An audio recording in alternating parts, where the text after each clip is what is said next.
जय श्री कृष्णा।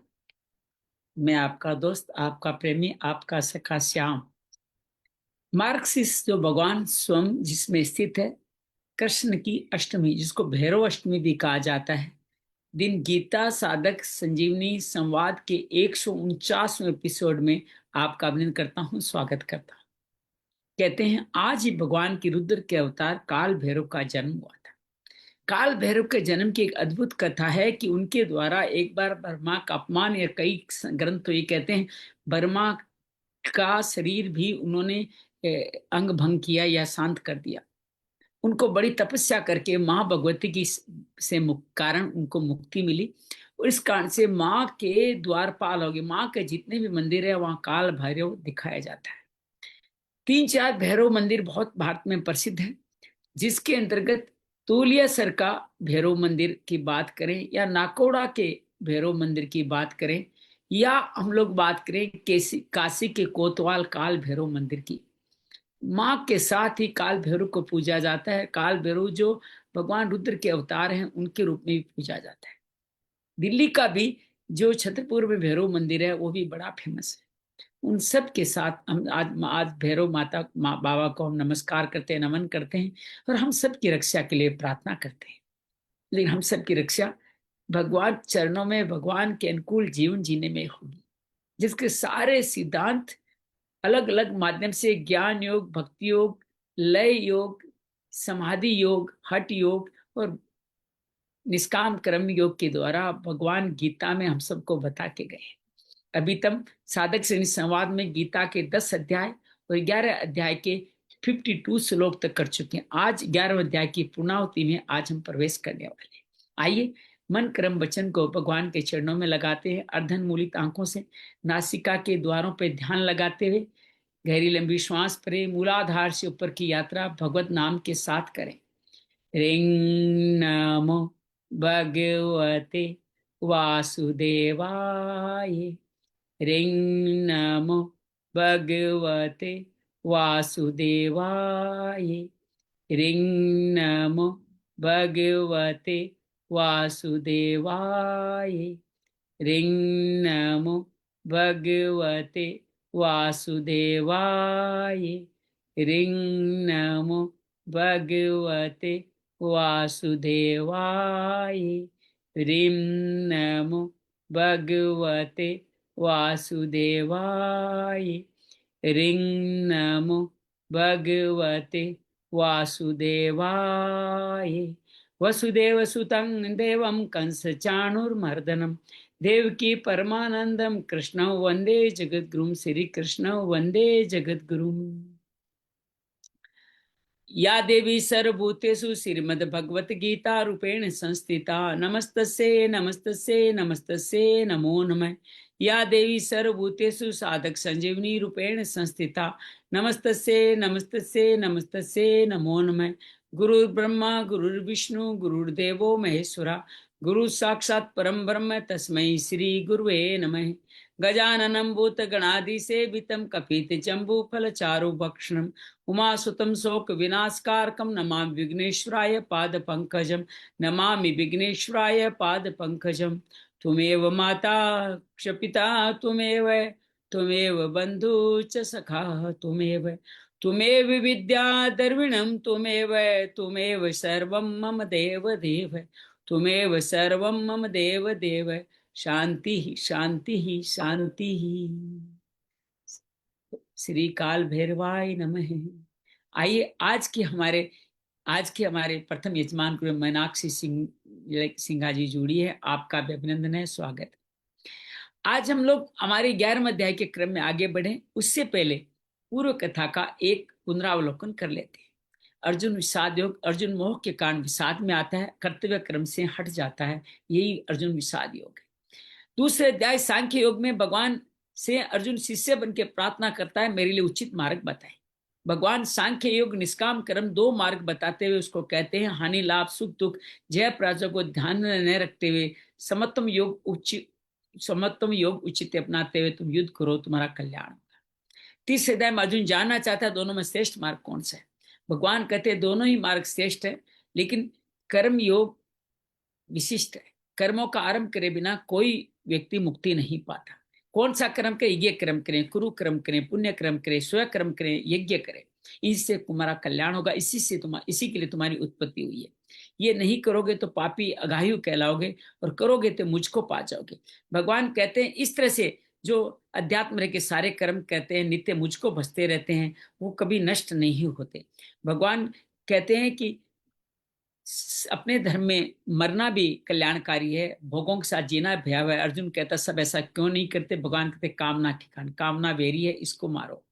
भगवान चतुर्थ अध्याय में निष्काम कर्म का इतिहास बताते, सूर्य से उत्पत्ति बताते हुए कहते हैं कि ये मैं अविनाशी अजन्मा अपनी योग माया को प्रकृति योग माया का अधीन करके मैं भक्तों की रक्षा करने के लिए, अधर्म का नाश करने के लिए बार बार प्रकट होता हूँ। मेरे जन्म कर्म दिव्य जान लेता है, मुझको पा देता है। वीतराग भय से क्रोध मुक्त मुझे बचता है। बाकी लोग सिद्धियों की प्राप्ति के लिए अन्य देवताओं को बचते हैं और जन्म मरण के सिलसिले में उलझे रहते हैं। मैंने चतुर्वर्ण्य मय सिस्टम मैंने रचे, लेकिन मुझे न कर्ता भाव है न फलों में स्पृहा। इसी आधार पे कर्म अक्रम विक्रम बताते हुए भगवान कहते हैं कि जो इस तरह से कार्य करता मुझको पाते हैं, जो कर्म में लगा रहता है वो व्यक्ति काम संकल्प के अंदर ही लगा रहता है। जो ज्ञान संकल्प को वर्जित कर लेता है और ज्ञान अग्नि को दग्धा करके वो कर्म फल के संग छोड़ते हुए निराश्रय होकर के अपने शरीर के लिए कार्य करता हुआ, मुझको भजन करता हुआ सेवा कार्य रूपी यज्ञ करता है। दर्भ यज्ञ से लेकर के भगवान 12 यज्ञों के बताते हैं। ज्ञान यज्ञ की भी श्रेष्ठता बताते हुए भगवान कहते हैं कि इस तरह से ज्ञान यज्ञ किसी ज्ञानी से प्राप्त करके मोह से मुक्त हो जाओगे। लेकिन कर्म निष्काम कर्म भी वही कार्य सिद्ध करता है। श्रद्धा संयतेंद्रिय, श्रद्धा प्राणिता, तत्व प्राणिता इसमें प्रमुखता बताते हैं। अश्रद्धा, संशय और अविवेक इसमें हानिकारक। कहते हैं उठो खड़े हो, संशय को मार डालो, युद्ध करो। पंचम अध्याय में अर्जुन पूछता है सन्यासी श्रेष्ठ या कर्म योगी श्रेष्ठ? भगवान कहते हैं दोनों ही मुझ परम फल को पाते हैं, लेकिन संन्यास में कष्ट बड़े हैं। संन्यास सांख्य योग ज्ञान योग को भी कहा जाता है। निष्काम कर्मयोग सहज है, उसको पाके नैष्ठिकम शांति पा सकता है। योग को विशुद्ध आत्मा विजितात्मा जितेंद्रिय हो जाता है और सर्वभूतों के साथ मुझको देखता हुआ कभी कर्म फल में लिप्त नहीं होता। ज्ञान योग में भी ज्ञानी भी शरीर का विवेक से बेच जानते मेरा भजन करता है।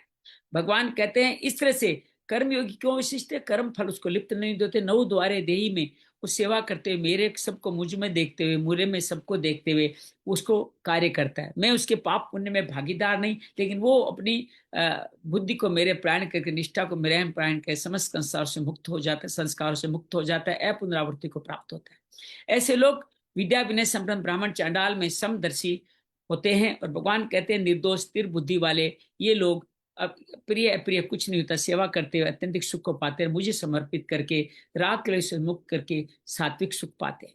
काम से वयुक्त ब्रह्म निर्वाण को प्राप्त करके मुझको जान जाते हैं। मेरा ध्यान करते हैं, नासिका के भोग में प्राण पान को सम करके भय और शोक से मुक्त होते हैं। इंद्रियों को अंतर्मुखी करते हुए परमात्मा को मेरे का चिंतन करते, मेरा भजन के मेरे भक्त बन जाते हैं। छठे अध्याय आत्मसंयम। भगवान कहते हैं कि जो मेरे आश्रित है, वो जो कर्म फल पे आश्रित है वो कभी योगी नहीं होता। कर्मों का छोड़ने से भी कोई योगी नहीं होता। कर्म फल का त्याग करने से, सेवा कार्य करने से निष्ठिक शांति आत्मा का उद्धार होता है। बाकी सब आत्मा के पतन के कारण है। आत्मा को जीतने वाला, परमात्मा को समाहित रखने वाला, सुख दुख हानि लाभ जय पराजय में समदर्शी होता है। सब ज्ञान विज्ञान से तृप्त निर्विकार जितेंद्रिय व्यक्ति लोहा सोना में समदर्शी होता है। इतना ही नहीं, स्वर्थ मैत्र वेरी उदासीन मध्यस्थ द्वेष रखने वाले, अपने परिवारजनों, पापी जनों, साधु जनों सब में समदर्शी होता है। वो शुद्ध आसन में बैठ करके स्थिरम सुखम आसन बताए 10 दिवसों में नए देखते हुए, यम नियम का पालन करते हुए, नासिका के द्वारों पर ध्यान रखते हुए, मन बुद्धि को मेरे में एकाग्रचित करते हुए वो मेरा भजन करता है और निर्वाण परमा शांति को प्राप्त करता है। लेकिन ये युक्ताहार विहार रस्य करने वालों का सिद्ध होता है, विनीत होकर धारणा वाली वो मेरे में मेरा ही भजन करते हैं। उनकी लो दीपक की लो की तरह ऊर्ध्वगामी होती है। वो चित्त को निरुद्ध करके अपने आप में मुझे देखते हुए संतुष्ट होते हैं, अत्यंतिक सुख पाते हैं। अत्यधिक सुख और अत्यधिक हानि भी उनको विचलित नहीं करती। दुखों का संयोग का वियोग अनिर्विण चेत सा ढंग से हो जाता है। बिना उकताए मन से, मन इंद्रियों को धारणा वाली बुद्धि से मुझको लगा करके मेरे परमात्मा के अलावा किसी का चिंतन न करता। मन बुद्धि कहीं विचलित भी हो जाती है, लौटा के वापस मुझ में ले जाते, प्रशांत रजस तमस का शांत करते हुए प्रशांत मन के द्वारा वो योगी समस्त संस्कारों को काटते हुए अत्यंत सुख पाते।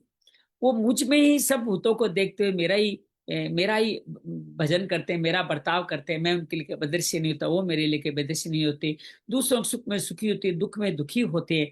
अर्जुन कहता है कि मैं अपने चित्त को इतना चंचल मानता हूं कि वो कैसे लगेगा। भगवान कहते हैं अभ्यास वैराग्य से लगेगा, नित्य निरंतर श्रद्धा पूर्वक करने से। अर्जुन कहता है अंत में फिर विचलित हो गया तो क्या होगा।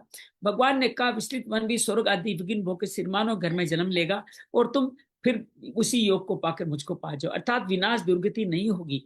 अंत समय तक यात्रा पूरी नहीं हुई तो योगियों कुल में जन्म लोगे, अनेक जन्मों की सिद्धि पार करते मुझको पा जाओगे। सकाम तपस्वी, सकाम ज्ञानी, सकाम निष्काम कर्मी से योगी श्रेष्ठ है।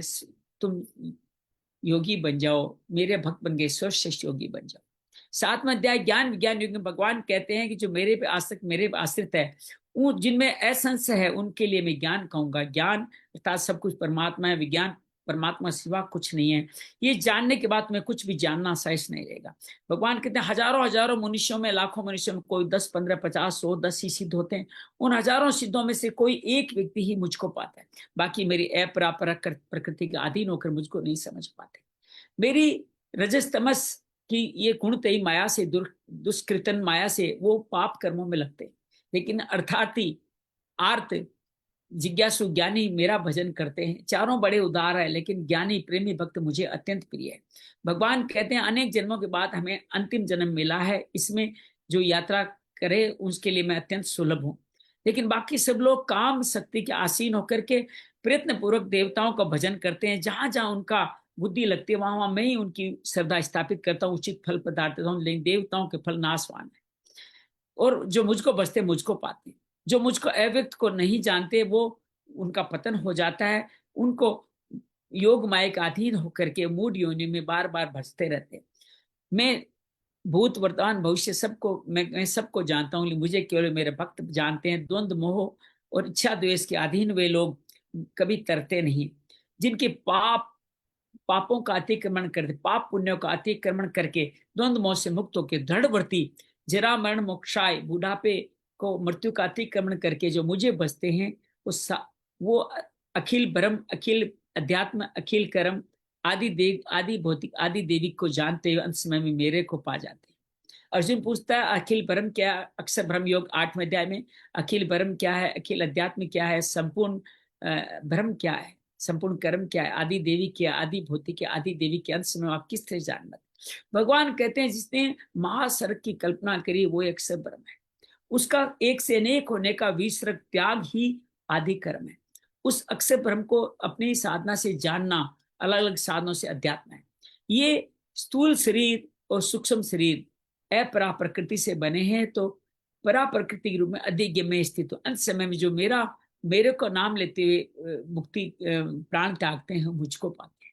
लेकिन जिस जिस का नाम, जिस जिस कलेवर को स्मरण करते जाएंगे उसी योनि को पाएंगे।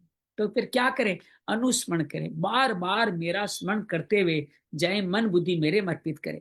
सभी कालों में मेरा स्मरण करते हुए मन बुद्धि मेरे मुक्ति होगी। अभ्यास योग के द्वारा सुगम सगुण निराकार की मुक्ति बताते हैं, मेरे अलावा कुछ चिंतन न करें। बड़ा सुंदर नित्य स्तुति का श्लोक है। मैं ही सर्वज्ञ हूँ, मैं आदि से आदि हूँ, मैं सूक्ष्म से सूक्ष्म हूँ, मैं सबका पालन पोषण करता हूँ, तमस्य परे, प्रकाशवान सूर्य की तरह ज्ञानवान हूँ। मैं मन बुद्धि को मुझ में लगा करके भरकुट्टी पे अपनी ध्यान रखते हुए 10वें द्वार से मेरा भजन करें, मेरी मुक्ति को प्राप्त हो जाएंगे। निराकार, निर्गुण निराकार, सगुण से निर्गुण तक की मुक्ति पा जाएगी। निर्गुण निराकार में कहते हैं ब्रह्मचर्य, गृहस्थ आश्रम, वानप्रस्थ आश्रम का विधि पूर्वक पालन करते हुए 9 द्वारे देही को रोक करके मन को निरुद्ध करके भरकुट्टी में ध्यान लगाते हुए ओम का मानसिक उच्चारण करते मुझ तक आ जाते हैं।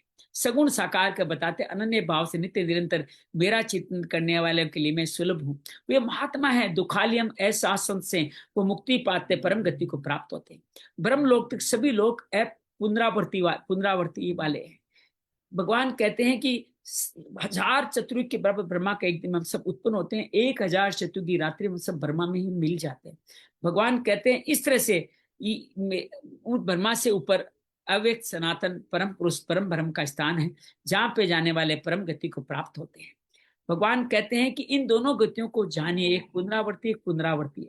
ऊर्ध्व गति वालों को बताते हैं जो सूर्य के समय में, सूर्य की साक्षी में उत्तरायण और शुक्ल पक्ष में जाते हैं, वो सब लोग ब्रह्मा के साथ में मुझको पाते हैं।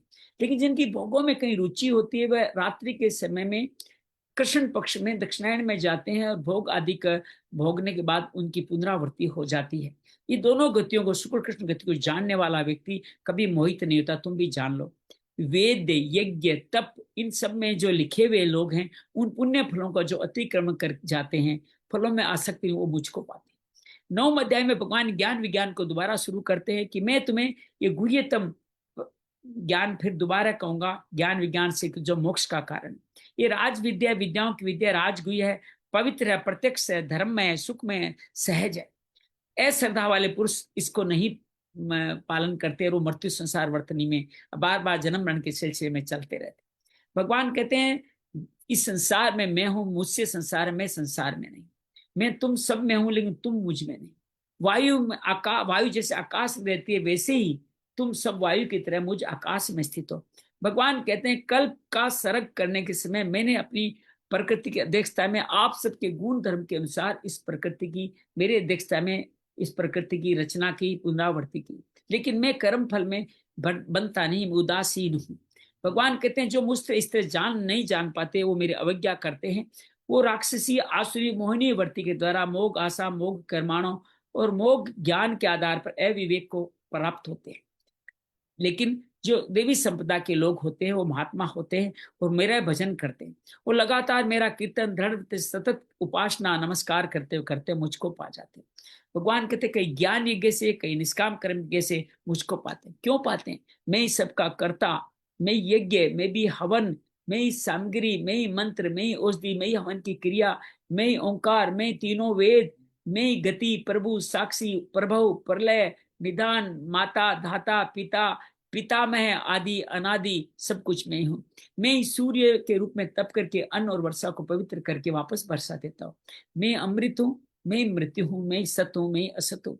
लेकिन लोग तीनों वेदों में लिखे हुए, वेदों के अनुसार स्वर्ग की जो वर्णन किया गया, अपने पापों को क्षीण करते हुए स्वर्ग को पाते हैं, अनंत विस्तृत समय तक स्वर्ग को भोगते हैं और फिर पुण्य क्षीण होकर वापस पुनरावृत्ति को प्राप्त हो जाते हैं। भगवान कहते हैं जो मेरे ही पर निर्भर होकर के मेरा अनन्य भाव से, मेरा भजन निश्चय वाली बुद्धि से भजन करते हैं, उनके योग से वहां में इनका जिम्मेदारी मैं लेता हूँ। लेकिन जो देवताओं को श्रद्धापूर्वक भजते हैं वो मुझको ही भजते हैं, लेकिन अविधि पूर्वक है, क्योंकि सर्वयुग भोक्ता प्रभु मैं ही हूँ, लेकिन मुझको नहीं जाते, इसलिए उनका पतन होता है। देवताओं भजने वाले देवलोक को, पितृलोक, पितृलोक को मुझे भजने वाले मुझको पाते हैं। मेरा भजन आसान है। पत्रम पुष्पम फलम तो समर्पण करें। भगवान कहते हैं श्रद्धा से ऐसे कार्य करने वाले, प्रसाद देने वाले, यज्ञ तप करने वाले सभी शुभ अशुभ फलों से मुक्त होकर, कर्म बंधनों से मुक्त होकर मोक्ष को पा जाते हैं। लेकिन मेरे लिए कोई प्रिय अप्रिय नहीं, मेरा किसी में द्वेष भाव नहीं। दुराचारी से दुराचारी व्यक्ति एक बार निश्चय कर ले तो वो व्यक्ति मेरा धर्मात्मा हो जाता है, महात्मा हो जाता है। अर्जुन कहता है तुम इनका मार्गदर्शन करो, पतन इनकी प्रतिज्ञा करो। भगवान कहते हैं दुराचारी से आगे पाप योनि हो, शूद्र हो, वैश्य हो, स्त्री हो, ब्राह्मण हो, क्षत्रिय हो, जो मेरा भजन करेंगे वो मुझको पा जाएंगे, इसमें कोई संशय नहीं है। मेरे भक्त बनो, मेरे लिए कर्म करो, मेरे को नमस्कार करो, मेरे प्राण हो जाओ, मेरा पूजन करो, मैं तुमको मुक्ति प्रदान करूंगा। 10वें अध्याय में भगवान कहते हैं अपने विभूति पाद में, भगवान अपनी फिर वापस विभूतियों के बारे में बताते हुए कहते हैं मैं तुम्हारे हित की कामना से तुम्हें परम वचन फिर कहूंगा, तुम इनको सुनो। भगवान कहते हैं कि मेरे इस आदि अनादि को देवता और महर्षि भी नहीं जानते। अपनी जो कहते हैं मुझे अनादि अजन्मा संपूर्ण लोगों का महान जानता है, स्वीकार करता है, मनुष्य में ज्ञानवान है, संपूर्ण पापों से मुक्त हो जाता है। भगवान अपनी 20 विभूतियों के बारे में बताते हैं, बुद्धि, ज्ञान, असमोह, क्षमा, सत्य, दप, यश, समता, तुष्टि, संतोष, भाव, अभाव, भय, अभय, दान, तप, ये सब भाव मुझसे हैं। इतना ही नहीं, चारों सनकादि, 7 महारथी और 12 मनु के द्वारा ये समस्त प्रजा मेरी ही है। भगवान बार बार अपनी इस प्रजा के बारे में कहते हैं, ये मेरी जो इस विभूतियों को जानता है, दृढ़तापूर्वक स्वीकार कर लेता है, अविचल भक्ति से युक्त हो जाता है, उसमें कोई भी संशय नहीं। हमें सिर्फ इतना ही करना है, मान लेना है। भगवान बार बार कहते हैं अयम सर्वस्य प्रभो, मैं ही संसार मात्र का प्रभु हूं, मैं ही प्रलय हूं। अर्थात संसार मुझ में ही चेष्टा कर रहा है। श्रद्धा भक्ति रखने वाले बुद्धिमान मेरा ही भजन करते हैं, मेरे ही शरण हो जाते हैं। जो मैं उनके शरण मत, उनके कैसे शरण में, मत चिता मदगत प्राणा, मेरे में चित लगाए, मेरे प्राणे, मेरी लीलाओं का बोध दिन तो कथ्यंत करे, कहते सुन कथन श्रवण करे, वो परम सुखम संतोष और परम मेरे प्रेम को पा जाते हैं। भगवान कहते हैं ऐसे लोग जो गोपियों की तरह मेरे भक्ति को पाते हैं, जिसके बारे में वो मेरा भजन करते हैं प्रेम पूर्वक, मैं उनको बुद्धि योग समता वाला समत्व योग देता हूँ, जिनसे उनको मेरी प्राप्ति हो जाती है। भगवान कह चाहते उन भक्तों पर कृपा करने के लिए मैं उनका अज्ञान जन अंधकार को मेरे ज्ञान रूपी दीपक के द्वारा नष्ट कर देता। अर्जुन पूछ भेजता है आप ही परम ब्रह्म हो, परम पवित्र धाम हो, परम भगवान हो, आस्वद दिव्य आदि देव हो। ऋषि सबके सब ऋषि नारद देवल व्यास भी ऐसा ही कहते हैं, आप भी ऐसा ही कह रहे हैं। कहते हैं कि मैं जो कुछ मुझे कह रहे हैं वो मैं सच मानता हूं। प्रकट होने को आपको देवता दानव दोनों ही नहीं जानते। आप भूत भावन भूतेश देव देव जगत पते पुरुषोत्तम हो, स्वामी आप अपने आप को अपने आप से जानते हो। इसलिए इन विभूतियों से जिनसे संपूर्ण जगत को आपने धारण कर रखा है, उनको संपूर्णता से केवल आप ही जानते हो। सदा सांगोपांग चिंतन करता हुआ मैं आपको कैसे जानूं, किन किन भावों से आप मेरे द्वारा चिंतन किया जा सकते हैं, अर्थात किन किन भावों में मैं आपका चिंतन करूं। ये जनार्दन अपने योग की इन विभूतियों को आप विस्तार से कहिए, क्योंकि मेरा आपके अमृत वचन सुनते सुनते मेरी तृप्ति नहीं। भगवान वाच है, भगवान कहते हैं हाँ ठीक है, अपना प्रिय है, कहते हैं मैं दिव्य विभूतियों को प्रधानता से कहूंगा, क्योंकि मेरी विभूतियों का कोई अंत नहीं है। भगवान कहते हैं इसका आदि अंत मध्य कुछ नहीं है, सभी प्राणियों में रहने वाली आत्मा अर्थात परम में ही स्थित हो। यही सब कुछ भगवान स्पष्ट कर दिया। और स्पष्ट करते हैं अदिति के पुत्र विष्णु में हूँ, प्रकाश समस्तों में, सूर्य में हूँ, मरीचियों का तेज में हूँ, नक्षत्रों में, चंद्रमा में हूँ। भगवान ये कहते हैं समस्त वेदों में साम वेद में हूँ, देवों में इंद्र में हूँ, इंद्रियों मन में हूँ, समस्त भूतों की चेतना भी में हूँ, रुद्रों में शंकर में हूँ, यक्ष आशीषों में कुबेर में हूँ, पवित्र करने वाले अग्नि वसुओं में मैं हूँ, शिखर वाले पर्वतों में सुमेरु में हूँ, पुरोहितों में मुख्य बृहस्पति मुझको जान, सेनापतियों में कार्तिकेय मुझको मान, और जलाशय में समुद्र भी मैं ही हूँ, मनुष्यों में भृगु हूँ, वाणियों में मैं एक अक्षर ओंकार में हूँ, यज्ञों में जप यज्ञ में हूँ, और स्थिर रहने वाले हिमालय भी में हूँ। भगवान कहते हैं संपूर्ण वृक्षों में पीपल में हूँ, देव ऋषियों में नारद में हूँ, गंधर्वों में चित्ररथ में हूँ, और सिद्धों में कपिल भी में हूँ। भगवान कहते हैं समुद्र मंथन के साथ अमृत के साथ उत्पन्न होने वाले वासुकी की जिस रसी से ये समुद्र मंथन किया वो भी मैं हूँ। कुर्म तो स्वयं थे ही थे। भगवान साथ में कहते हैं वहां उत्पन्न वाले उच्चे सर्वा एरावत काम धेनु भी मैं हूँ, और समस्त राजा जो शासन चला रहे हैं वो भी मुझको ही समझो। आयुधों में वज्र में हूँ, और संतान उत्पत्ति के धर्म आधारित काम भी मैं हूँ। भगवान बार बार कहते हैं अनंत शेषनाग जिसने पूरे जगत को पृथ्वी धारण कर रखा मैं। जंतुओं का अधिपति मकर में हूँ, पितरों में अर्य में हूँ, शासन करने वालों में यमराज भी मैं हूँ, दैत्य में प्रहलाद में हूँ, गणना करने वालों में ज्योतिष काल में हूँ, पशुओं में सिंह में हूँ, पक्षियों में गरुड़ भी में हूँ, पवित्र करने वाले वायु में हूँ, शस्त्रधारियों में राम में हूँ, जल जंतु मकर में हूँ, नदियों में गंगा जी भी में हूँ। भगवान कहते हैं संपूर्ण सृष्टियों का आदि मध्य अंत मुझे जान, अध्यात्म विद्यावाद भी मैं ही हूँ। भगवान इसी बात को आगे बढ़ाते हैं समस्त अक्षरों में आकार में हूँ, समासों में द्वंद्व में हूँ, और समस्त कालों का अक्षय काल भी मैं हूँ, और सबका धारण पोषण करने वाला विश्व मुख्य में हूँ। अर्थात हम में भगवान धारण पोषण करने वाला, हम अपनी सामर्थ्य के अनुसार दूसरों का धारण पोषण करें, ईश्वर का कार्य। सबका हरण करने वाली मृत्यु भविष्य उत्पन्न वाला अहम में हूँ। स्त्री जाति में श्री वाक धरती क्षमा सत्य मेधा भी मैं हूँ। भगवान बार बार अपने आप बताते हैं गाई जाने श्रुतियों में वर्त साम में हूँ, छंदों में गायत्री में हूँ, 12 मास में अभी जो चल रहा है मार्क्सिस में हूँ, ऋतु में बसंत ऋतु भी में, छल करने वाले जुआ तेजस्वी तेज में हूँ, जय विजय की विजय में हूँ, व्यवसाय निश्चय करने वालों का निश्चय में हूँ, सात्विक लोगों का सत्व भी में हूँ। अर्थात हम कोई भी निश्चय कर लेते हैं तो समझो भगवान की उसमें उपस्थित होता है, इसलिए वो निश्चय इसको जैसी दृष्टि वैसे शैक्षिक माध्यम से जरूर फलदायी होता है। वृष्णिवंशियों वसुदेव कृष्ण में हूँ, पांडवों में धनंजय में हूँ, मुनियों में व्यास में हूँ, और सर्वज्ञों में शुक्राचार्य भी में हूँ। भगवान कहते हैं दमन करने वाले दंड नीति में हूँ, विजय चाहने वालों की नीति में हूँ, गोपनीय भाव मौन में हूँ, और ज्ञानवानों का गौन में हूँ। सभी भूतों का जो चर अचर बीज में हूँ, मेरे बिना सब कुछ अर्थात चर और सब कुछ में ही हूँ। भगवान इसी बात को आगे फिर कहते हैं, मेरी इन दिव्य विभूतियों का अंत नहीं। मैंने तुम्हारी विभूतियों को विस्तार कहा है, संक्षेप नाम मात्र को कहा है। इस संसार में जितने ही विशेष व्यक्ति है, जिनकी विशेष योग्यता है, तेजस्विता है, बलविता है, सब कुछ मेरे अंश से समझो। इससे ज्यादा क्या कहूं, समस्त संसार मेरे एक अंश से इस ब्रह्मांड के रूप में व्याप्त है। यहाँ पे हमारा 10वां अध्याय संपूर्ण होता है और 11वें अध्याय में हम सब लोग अब प्रवेश करते हैं। 11वें अध्याय में भगवान से अर्जुन प्रार्थना करता है, उनके विराट रूप देखने की प्रार्थना करता है। अर्जुन कहता है कि मद अनुग्रह, मेरे पे अनुग्रह करके अपने गुह्य आध्यात्मिक जो ज्ञान जो कहा है, इससे मेरा सारा मोह नष्ट हो गया है। लेकिन दूसरे क्षण कहता है, हे कमल, संपूर्ण प्राणियों के मैंने विस्तार पूर्वक विनाश को विस्तार पूर्वक आपसे सुना है और अविनाशी मातम भी आपसे ही सुना है। अर्जुन कहता है, हे पुरुषोत्तम, अपने आप को जैसा आप कहते हैं वैसा ही है, मैं आपके ईश्वर संबंधी रूप को देखना चाहता हूँ। अर्जुन आगे कहता है, हे प्रभु, मेरे द्वारा ईश्वर रूप देखा जा सकता है, यदि आप ऐसा समझते हैं तो कृपा करके अवयव अविनाशी रूप को मुझे दिखा दीजिए। भगवान कहते हैं, देख, अनेक तरह के, अनेक वर्णों, आकृति वाले सैकड़ों हजारों सहस्त्र मेरे रूपों को देख। इसमें 12 आदित्य हैं, इसमें 8 वसुएं, 11 2 अश्विनी कुमार, 49 मरुतगण, जिनको तूने पहले नहीं देखा, उन सब आश्चर्य रूपों को भी मुझ में देख।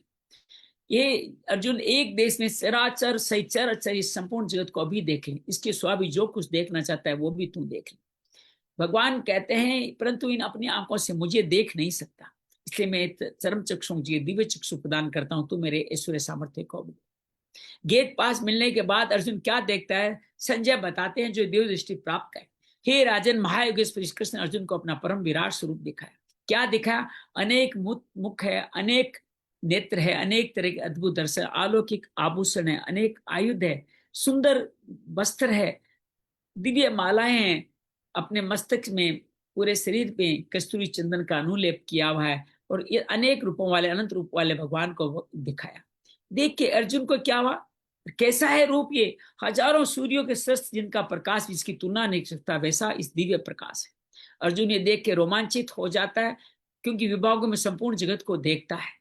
और अर्जुन ये देख करके देव को प्रणाम करके कह उठता है, अर्जुन वाच, आपके शरीर में संपूर्ण देवताओं को, प्राणिक विशेष भूत समुदाय को, कमलासन पर बैठे हुए ब्रह्मा विष्णु महेश को, संपूर्ण ऋषियों को, संपूर्ण नागों को मैं आप में देख पा रहा हूं। यहां तक तो ठीक है। वो कहते हैं, मैं आपको अनेक हाथों, पेटों, मुखों, नेत्रों वाला, अनंत रूपों वाला देख रहा हूं, आपके आद्य मध्य अंत को मैं नहीं देख पा रहा। आप किरीटधारी है, शंख चक्र गदा पद्म धारण किए हैं, आपकी तेज राशि का दीप्ति का अंत नहीं है। सूर्य, अग्नि और सूर्य समान कांति वाले इन नेत्रों के द्वारा कठिनता से देखने वाले अप्रमेय है, आप अपरिमित है। आप ही जानने के परम अक्षर, संपूर्ण विश्व का परम निधान है, आप इस सनातन धर्म के रक्षक है, और आप ही अविनाशी सनातन पुरुष है, ऐसा मैं मानता हूं। भगवान कहते हैं, अर्जुन कहते हैं, मैं आदि मन से अंत सरित, अन्य प्रभावशाली, अनंत भुजाओं वाले, सूर्य चंद्रमा रूप नेत्रों वाले, अग्नि रूप वाले अपने तेज से संसार को तपाते हुए देख रहा हूं। संसार का तपन अर्जुन देख रहा है। हे महात्मन, स्वर्ग और पृथ्वी के बीच का अंतराल, जिसे दसों दिशाएं भी एक जैसी हो गई है, परिपूर्ण है, आपके अद्भुत उग्र रूप को देख तीनों लोग व्यथित हो रहे। अभी तीनों लोग की व्यथता बताए, और कहते हैं सारे देवता भी भयभीत होकर आपके अंदर प्रवेश करके आपका गुणगान कर रहे हैं। समर सिद्ध महर्षि भी आपकी स्तुति कर रहे हैं। भगवान कहते हैं, कौन कौन है? 11 रुद्र, 12 आदित्य, 8 वसु, 12 साध्य गण, 10 ऋषि, 2 शून्य कुमार, 49 मर्तुन, गरम गरम भोजन करने वाले, 7 पितर, गंधर्व, यक्ष, असुर, सिद्ध, सभी चकित होकर के आपको ही देख रहे। हे महाभाव, आपके बहुत मुखों, नेत्रों वाले, बहुत भुजाओं, जंघों वाले, चरणों वाले, बहुत उद्र वाले, बहुत विकाल दाढ़ी वाले रूप को देख सब प्राणी व्यथित हो रहे हैं, मैं भी व्यथित होता जा रहा हूं।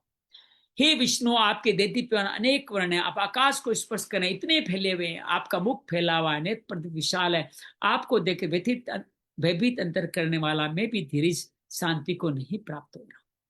दोबारा फिर कहते हैं कि आपके प्रलय काल की अग्नि के समान प्रज्वलित और दाढ़ों के कारण विकराल मुख को देखकर मुझे दिशाओं को ज्ञान नहीं रहा, मुझे शांति नहीं मिली। हे देवी जगन निवास, आप प्रसन्न हो जाइए।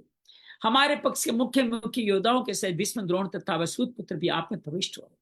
राजों के समुदाय के सिद्ध धर्षा के सबके सपुत्र तो आपके विकराल दाढ़ों कारण भयंकर मुख में बड़ी तेजी से प्रविष्ट हो रहे हैं। उनमें से कोई एक तो चूर्ण हुए सिरों से दांतों के बीच में फंसे हुए भी दिख रहे। इस तरह अर्जुन बार बार वर्णन करते हैं कि जैसे नदियों के जल का प्रवाह समुद्र की तरफ स्वतः ही भागता है। इसी तरह ये सारे सूरवीर सब आपके दीदी प्यार मुखों में प्रवेश करें। दूसरी तुलना पतंगों से करते, पतंगा अग्नि के मोह में अग्नि तरफ जाता है, उसमें जल के भस्म हो जाता है।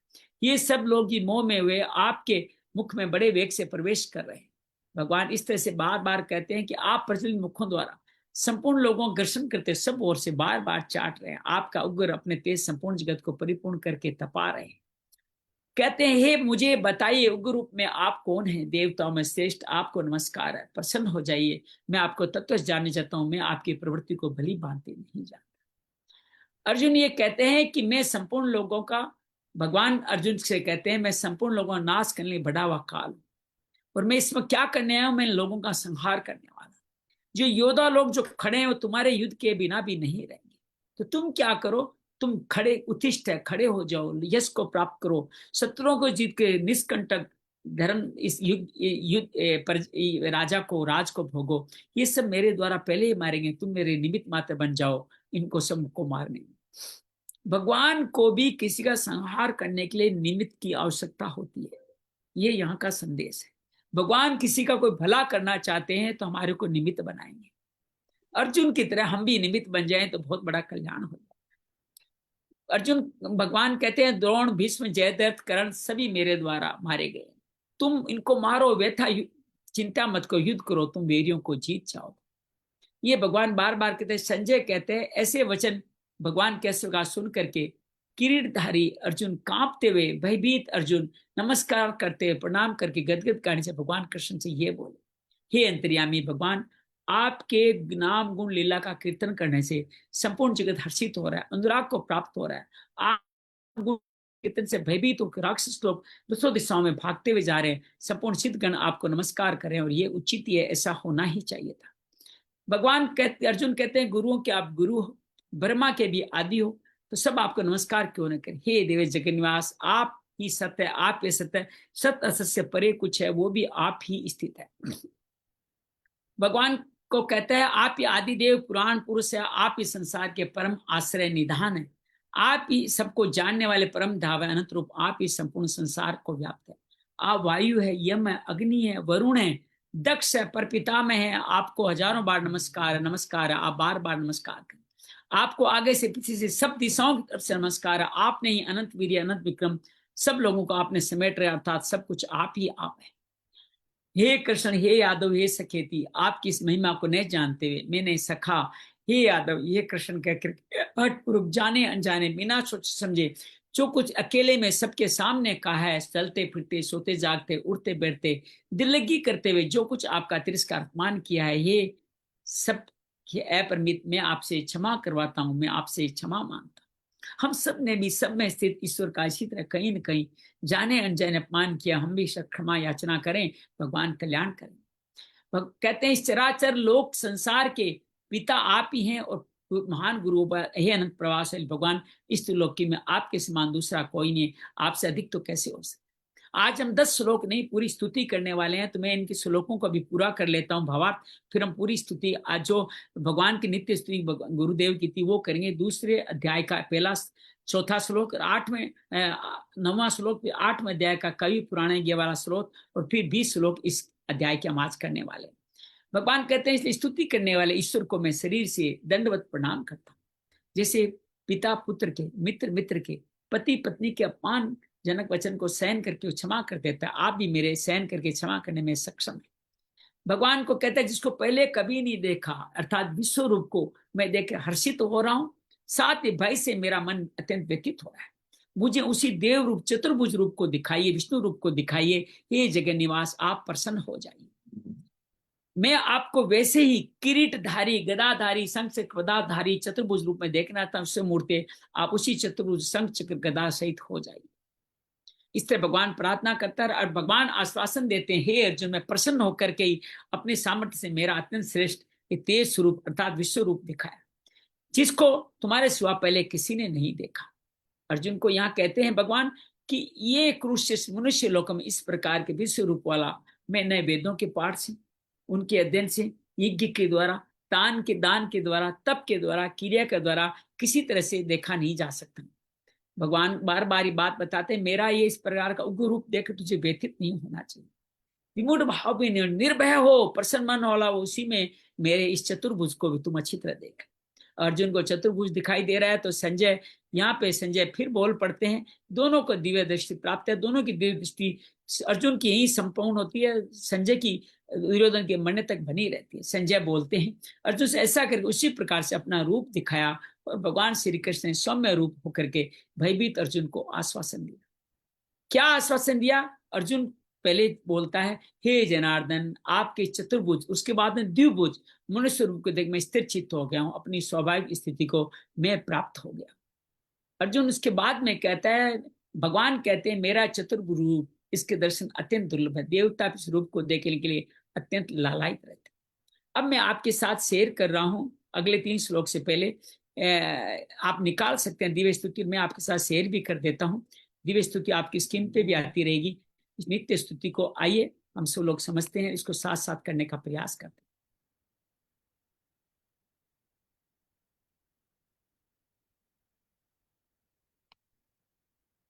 आइए पूरी स्तुति ही कर लेते हैं। अंजलि से निवेदन करूंगा कि आप इसको पढ़ें, इसको करते रहें, बड़ा अच्छा लगेगा। स्क्रीन पे देख के पढ़ लीजिए। राम गजाननम, यहां से शुरू करें। गजाननम गणाधिसेवितं गजाननं भूतगणाधिसेवितं पित्थजम्बूफलचारु भक्षणं उमासुतं शोकविनाशकारं नमामि विघ्नेश्वरपादपङ्कजम्। अगला श्लोक अब आ रहा है, तो दूसरे अध्याय का श्लोक है, बड़ा अद्भुत श्लोक है, वो आपके सामने अब आ रहा है। थोड़ा धीमे चल रहा है, कोई बात नहीं, हम आगे धीमे ही चलेंगे। मैंने बीच में, हाँ, यहाँ से शुरू करें दूसरे अध्याय का। का कार्पण्यदोषोपहतः स्वभावः पृच्छामि त्वां धर्मसम्मूढचेताः यच्छ्रेयस्यान्निश्चितं ब्रूहि तन्मे शिष्यस्तेऽहं शाधि मां त्वां यहाँ अर्जुन प्रपन्नम्। शिष्य बन जाता है, क्या मैं आपके शरण आया हूं, मेरे को आप शिक्षा दीजिए। आगे पढ़े। कविं पुराणमनुशासितारमणोरणीयं समनुस्मरेद्यः सर्वस्य धातारमचिन्त्य रूप मादित्यवर्णं तमसः भगवान प्रशस्ता। का परिचय, स्वर्गीय पुराण शासन के लिए सूक्ष्म सूक्ष्म सबका धारण पोषण करने वाला, अज्ञान से परे। अब पढ़े, अब शुरू हो गया 11वां श्लोक, 11वां अध्याय। पश्यामि देवांस्तव देवदेहे सर्वांस्तथा भूतविशेषसङ्घा ब्रह्माण्डमीशं कमलासनस्थमृषींश्च सर्वा नुरगांश्च भगवान के देव्यान्। दिव्य रूप में संपूर्ण देवताओं को, ब्रह्मा शंकर समस्त ऋषियों दिव्य सर्पों को अर्जुन देख पा रहा है। तो सुंदर वर्णन 15 श्लोक से शुरू हुआ है, आगे पढ़े 16वां श्लोक।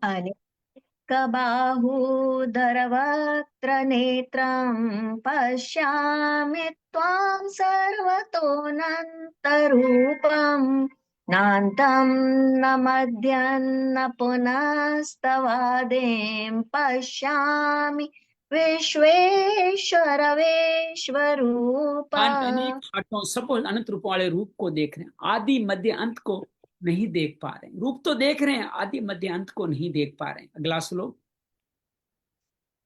किरीट किरीटिनं गदिनं चक्रिणं च तेजो राशिं सर्वतो दीप्तिमन्तम् पश्यामि त्वां दुर्निरीक्ष्यं समन्ता ददीप्त द- ददीप्तान्लार्कद्युतिमप्रमेयम्।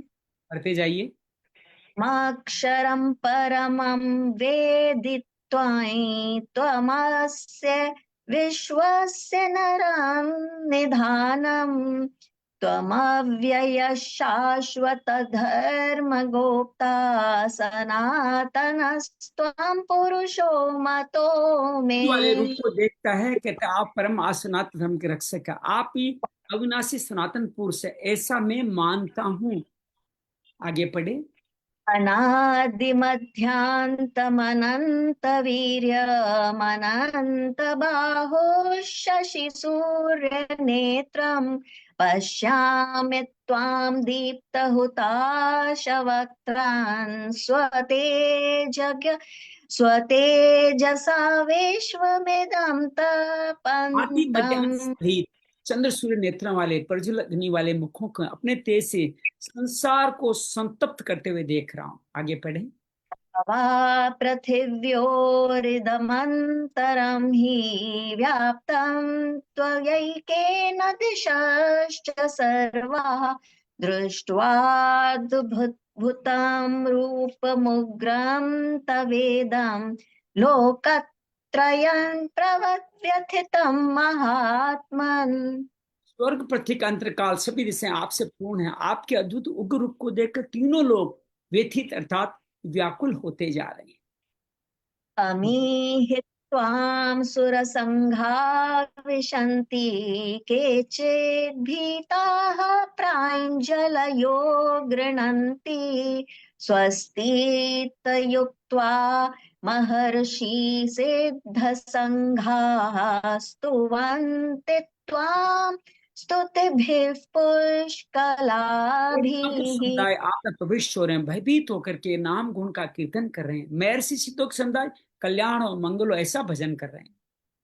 रुद्रादित्या वसवो ये च साध्या विश्वेश्विनौ मरुतश्चोष्मपाश्च गन्धर्वयक्षासुरसिद्धसङ्घा वीक्षन्ते त्वां विस्मिताश्च सर्वे। साध्य विश्वदय अश्विनी कुमार मरुत गुण वित्र गंधर्व यक्ष असुर सिद्धोक समुदाय सब चकित होकर के आपको देख रहे हैं।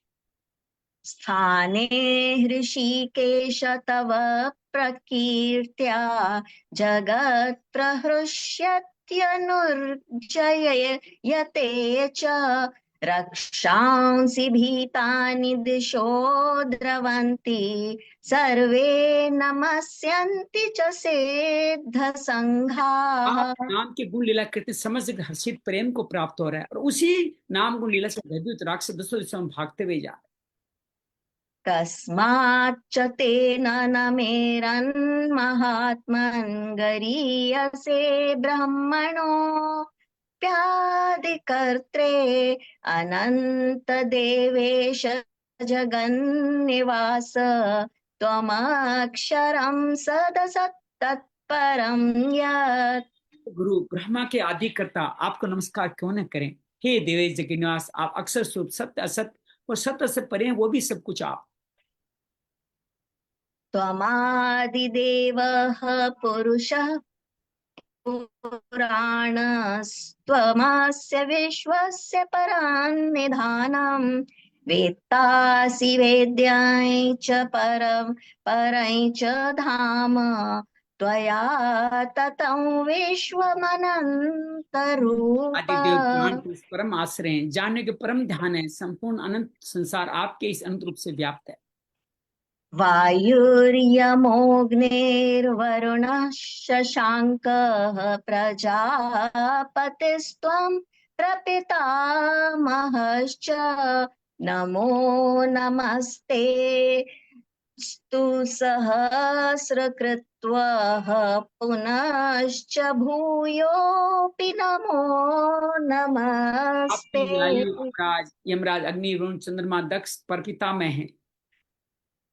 नमः पुरस्तादथ पृष्ठतस्ते नमोऽस्तु ते सर्वत एव सर्व अनन्तवीर्यमितविक्रमस्त्वां सर्वांश्च सर्वं समाप्नोषि ततोऽसि सर्वः। आपको आगे सब पोर्शन नमस्कार अनंत विक्रम वाले हे कृष्ण हे यादव सके, इस प्रकार जो मैंने कुछ कहा है वो मैं माफ कराता हूँ। अगले श्लोक में भगवान इसी बात को कहने वाले हैं।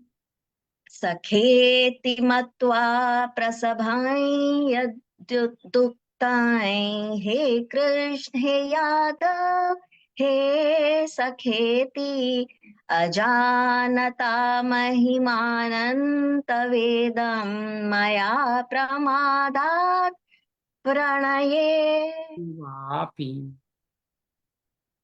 यच्चा वहासार्थमसत्कृतोऽसि विहारस्यासनभोजनेषु एको एकोऽथवाप्यच्युत ततः समक्षं क्षमये त्वामहमप्रमेयम्। मैंने अपराध किया है सब आपसे क्षमा कराता हूँ, अर्थात आपसे क्षमा मांगता हूँ। हंसते बैठते चलते फिरते आगे बढ़े। पितासि लोकस्य चराचरस्य त्वमस्य पूज्यश्च गुरुर्गरीयान् न त्वत्समोऽस्त्यभ्यधिकाः कुतोऽन्यो लोकत्रयेऽप्यप्रतिमप्रभाव। आप पूजनीय महान गुरु प्रभावशाली, आपके समान दूसरा कोई है ही नहीं, अधिक कैसे हो सकता है।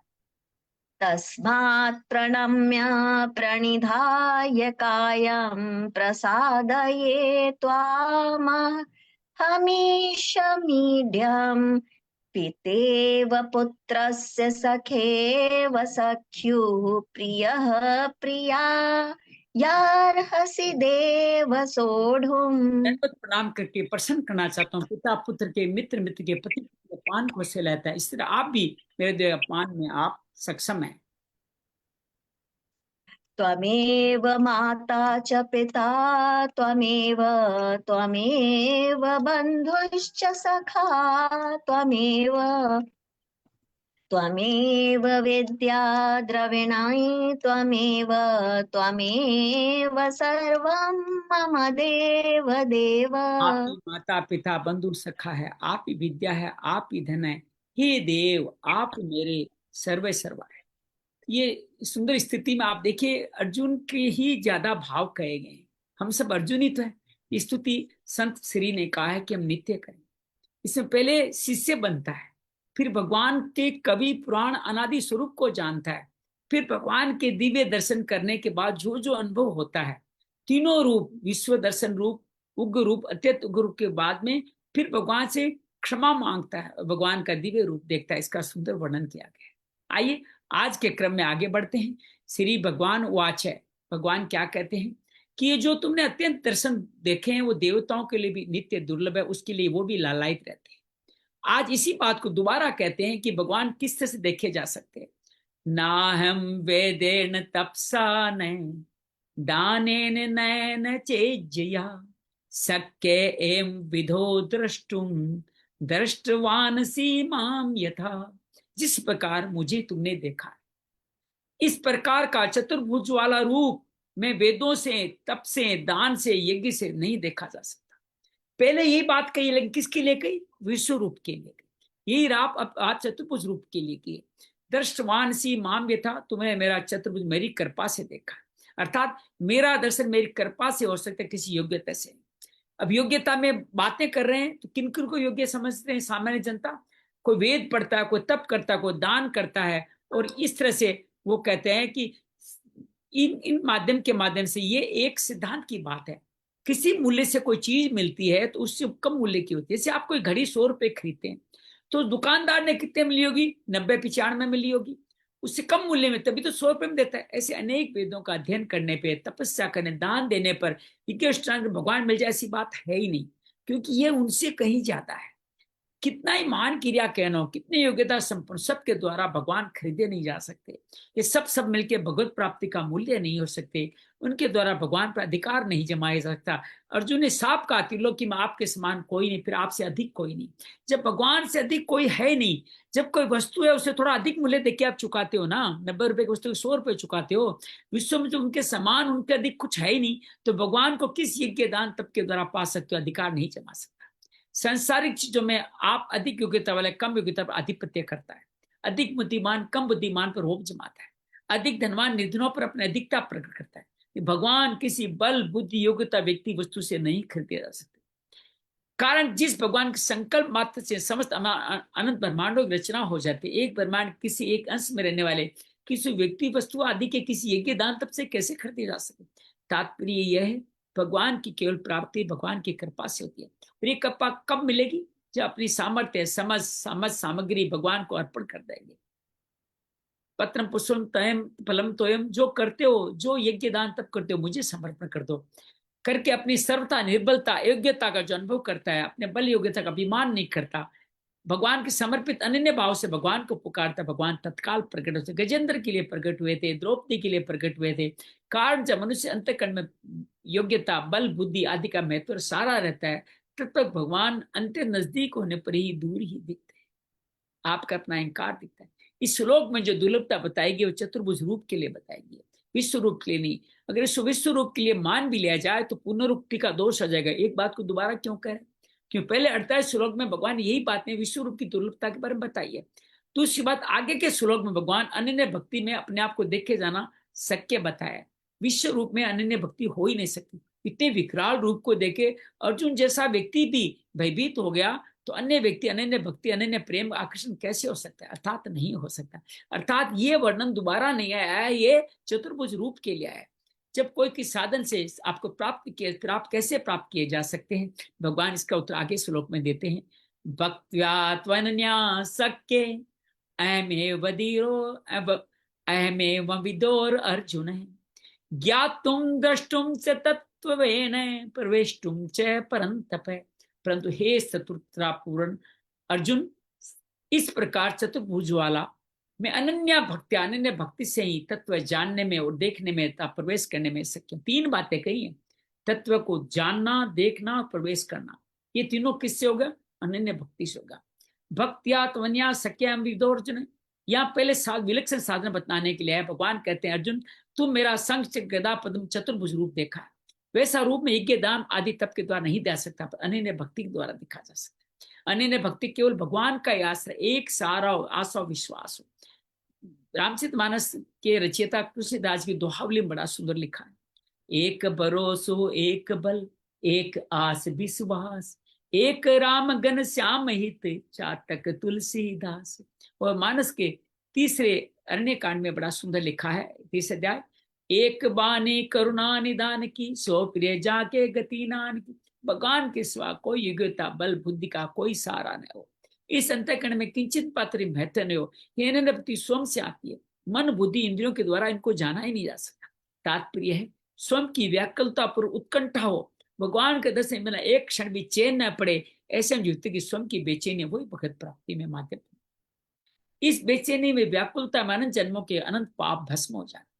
ऐसे अनन्य भक्ति वालों के लिए भगवान ने कहा है, अनन्य चित्त वाला भक्त नित्य नित्य मेरा चिंतन कर, उसके लिए मैं सुलभ 8वें अध्याय का 14वां श्लोक याद कीजिए।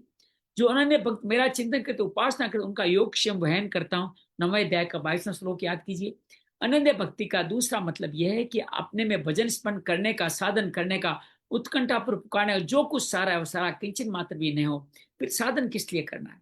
केवल अपना अभिमान मिटाने के लिए, तथा अपने में जो साधन के बल का भान होता है कि साधन के बल में अपना उद्धार कर लूंगा, उसको निपटाने के लिए साधन करना।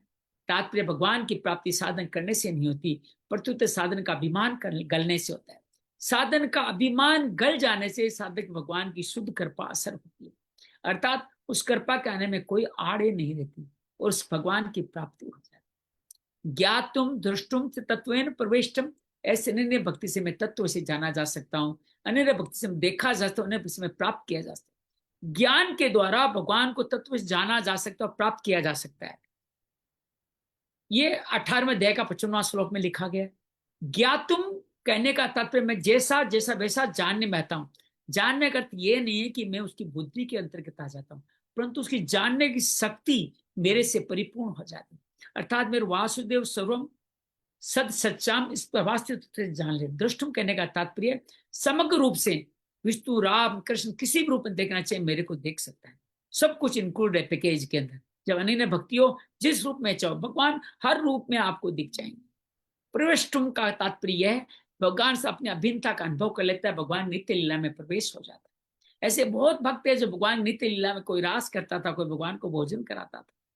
नित्य लीला में प्रवेश भक्त की इच्छा और भगवान की मर्जी मुख्य होती है। यदि भगवान के सदा शरण और भगवान भक्त की सब इच्छाएं समाप्त हो जाती है, तथापि भगवान की क्या विलक्षणता है, भक्त की लीला में प्रवेश में जो इच्छा रही है उसको पूरी कर देते हैं। केवल परमार्थ की इच्छा को पूरी करते हैं ऐसा बात नहीं। भक्त केवल संसारिक कोई इच्छा है भगवान उसको भी पूरी कर दे, योग क्षेम वहां में तो संसारिक इच्छा की बात है। जैसे भगवत दर्शन से पूर्व इच्छा के अनुसार ध्रुव जी को 36,000 वर्ष का राज्य मिला। पहले उन्होंने क्या राज की, भगवत प्राप्ति से पहले राजा की अपने पिता की गोद में बैठने की इच्छा करी। ये क्या था, राज पाने की इच्छा थी, तो भगवान ने वो भी दी। क्या दी, 36,000 वर्षों का राज दिया। विभीषण कुछ नहीं चाहता था, केवल राजा एक दिन के लिए ना। आपको याद बता दूं, विभीषण एक कल्प के लिए, एक कल्प के लिए राजा बना। एक कल्प कितना होता है आपको पता है, 1,000 चतुर्युगी के बराबर एक कल्प होता है। ब्रह्मा की उसके बराबर एक कल्प होता है। तात्पर्य भगवान भक्त की इच्छा अनुसार पूरी करते हैं, मर्जी अनुसार से पूर्णता की प्राप्ति करते हैं। से भक्त के लिए कुछ भी करना जानना और पाना शेष नहीं है। विशेष बात है भक्त की खुद की जो अभिलाषा है, उस अभिलाषा में ऐसी ताकत होती है, भगवान में भी भक्त से मिलने की इच्छा, उत्कंठ इच्छा पैदा हो सकती है। भगवान की इच्छा में बाधा कौन देगा, मालिक जो इच्छा कर लेगा वो तो पूरी करके ही बैठेगा। उसने आपसे मिलने की इच्छा पर कर ली तो उसकी पूरी होनी है। अनंत सामर्थ्यशाली भगवान की जब भक्त की तब कृपा उमड़ती है, तब कृपा भक्त के संपूर्ण विघ्नों को दूर करके भक्त योग्यता योग्यता को न देखते हुए भक्त भगवान को भी परवश कर देती है, और भगवान भक्त के सामने तत्काल प्रकट हो जाते।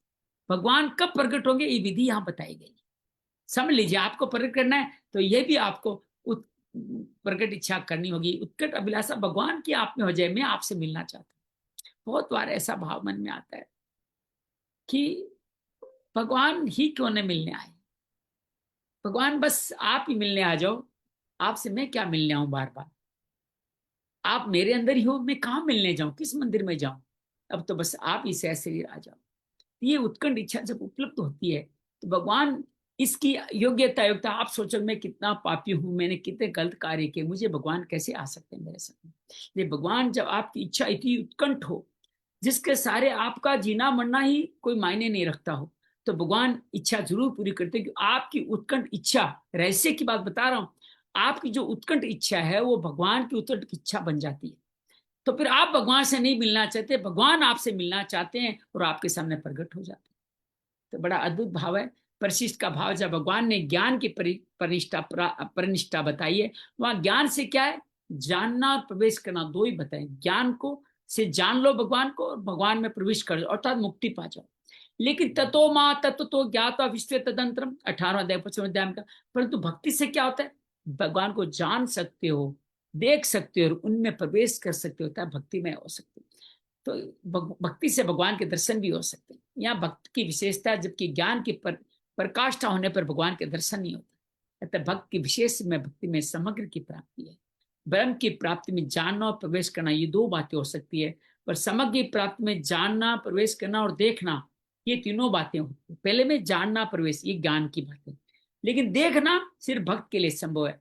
एक देशीय में ही में एक देशीय होते, समग्र में समग्रता होती है। एक देश मतलब एक को आपको एक एसेस दिया गया तो एक कमरा खोल सकते हो, लेकिन आप पूरे घर का अगर पासकोड बताया गया है, पूरे घर को देख सकते हो। तो भक्त में समग्र पूरे घर का भगवान का एसेस होता है। अब भगवान अंतिम श्लोक पढ़ते हैं, बड़ा अद्भुत है श्लोक, बड़ी श्रद्धा से पढ़िएगा। अनन्य भक्त के साधनों का वर्णन करते हैं। ये श्लोक पहले भी किसी रूप में आया हुआ है। मत करम कृत मत करम कृत मत परमो, मद भक्त है संग वर्जित है, निर्वेर सर्वभूतेषु ये स मामेति पांडव। अब भगवान किसको भक्त मानते हैं, मेरे लिए कर्म करने वाला, मत कर्म कृत, मत परम मेरे ही प्राण हो, मद भक्त मेरा ही प्रेमी भक्त हो, उसमें दो और गुण होते हैं, सर्वथा आश्रय आसक्ति रहित हो, सब प्राणियों के वेर भाव से रहित हो, वो भक्त मुझे प्राप्त होता है। इस श्लोक में 5 बातें आई है।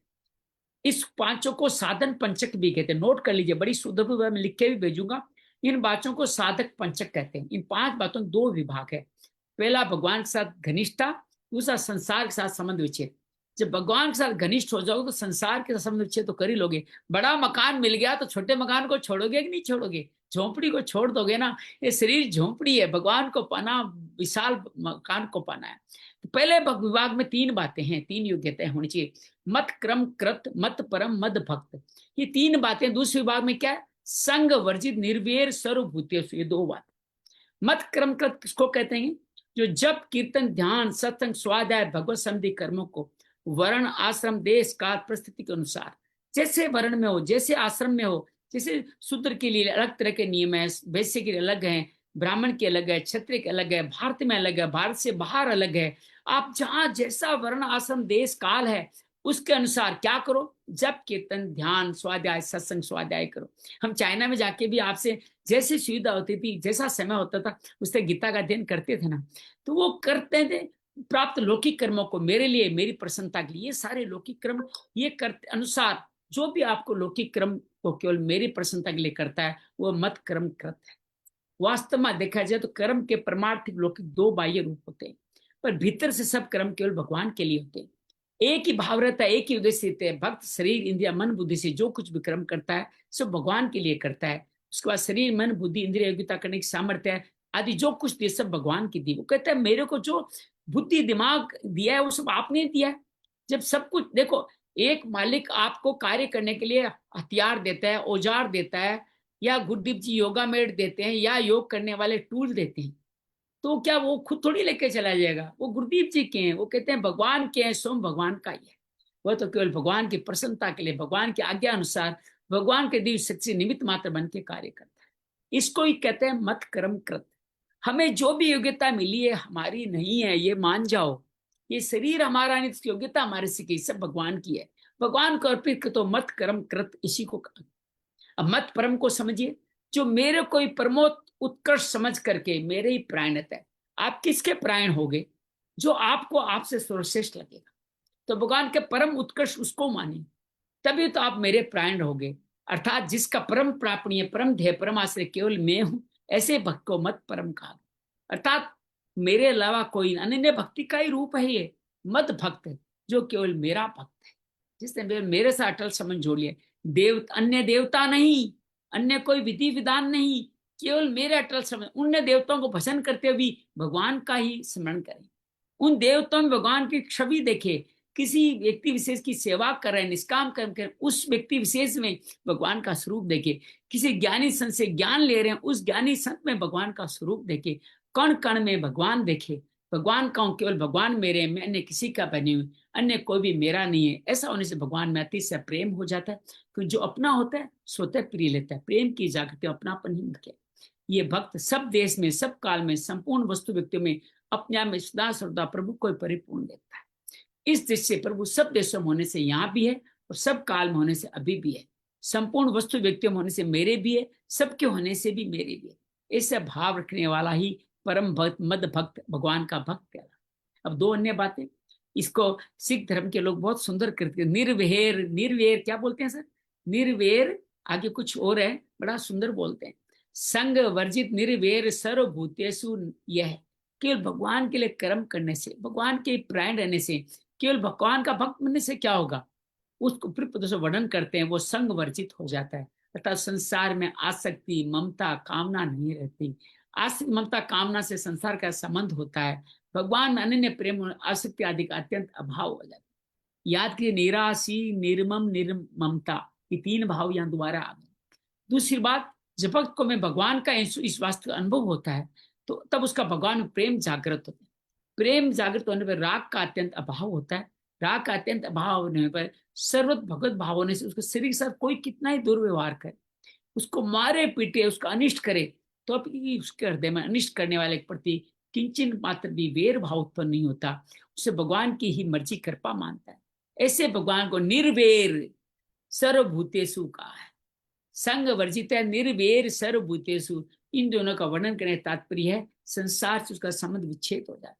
जब कोई प्रिय नहीं, संग वर्जित में कोई प्रिय नहीं और निर्वैर में कोई दुश्मन नहीं, तो स्वतः स्थित परमात्मा की प्राप्ति हो जाती। स मामेति, ऐसा करके मेरा भक्त मेरे को प्राप्त होता है। स मामेति, तत्व से जानना, दर्शन करना, प्राप्त होना, तीनों बातें हो जाती है जो पीछे के 54वें श्लोक में बताई गई है।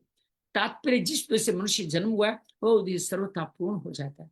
विशेष बात भगवान 9वें अध्याय के अंत में कहा था, मन मना मऊ मद भक्तो मद्याजी मान नमस्कुरु माँ में वैश्य आत्मान मत परायण है। ऐसा करने भगवान मन में ये बात रह गई कि रहस्य की बात सबको किस स्थिति से समझाऊं।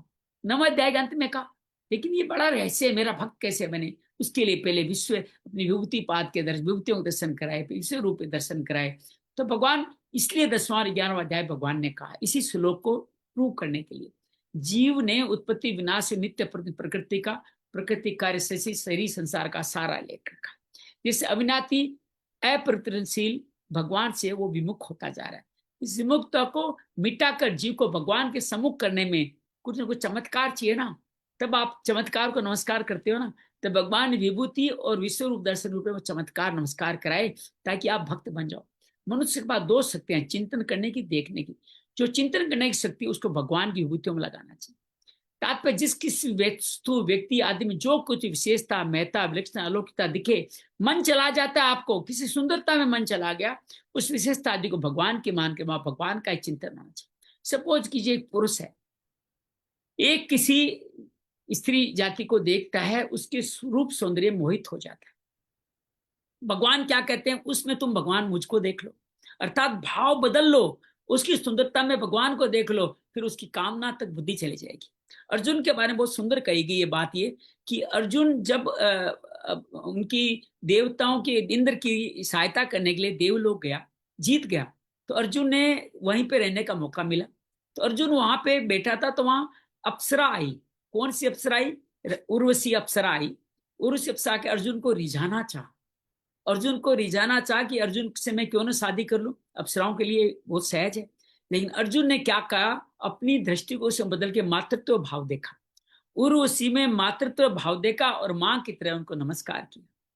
विश्वास कीजिएगा उर्वशी गुस्सा भी हुई, उनको श्राप भी दिया, लेकिन अर्जुन ने अपना मत नहीं बदला।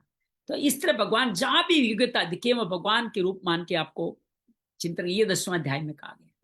दूसरा 11वां अध्याय में क्या कहता है, जो देखने की शक्ति उसको भगवान में लगाई।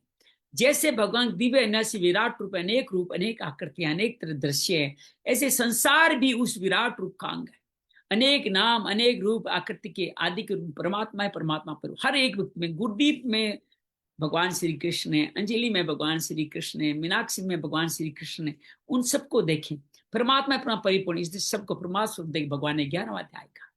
अर्जुन ने भी दोनों दृष्टियों 2 बार प्रार्थना की। अर्जुन ने दूसरे अध्याय के 17वें श्लोक अर्जुन ने, हे भगवान किन भाव में आपका चिंतन करूं, तो भगवान चिंतन से लगाने के अपनी भूतियों का वर्णन किया।